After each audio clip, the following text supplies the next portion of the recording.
बाहेर जेव्हा विद्यार्थी कुठे भेटतो, कुठल्या शहरात, कुठल्या मॉलमध्ये, कुठे, तेव्हा तो येऊन जे टीचर, मॅडम, सर म्हणून जे बोलतो आणि एक अफेक्शननी तुमच्याशी जेव्हा तो संवाद साधतो, तो मिळणारा आनंद एका पारड्यामध्ये आणि जगातली संपत्ती एका पारड्यामध्ये वजनदार काय आहे? हे वजनदार आहे.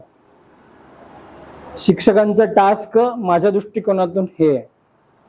पैसा बाय प्रोडक्ट आहे. 8 तास काम केल्यानंतर सुट्ट्या घेतल्या नाहीत, हे केलं नाही, ते केलं नाही, नियमाप्रमाणे पगार तर होणारच आहे. पगार कुठे जाणार?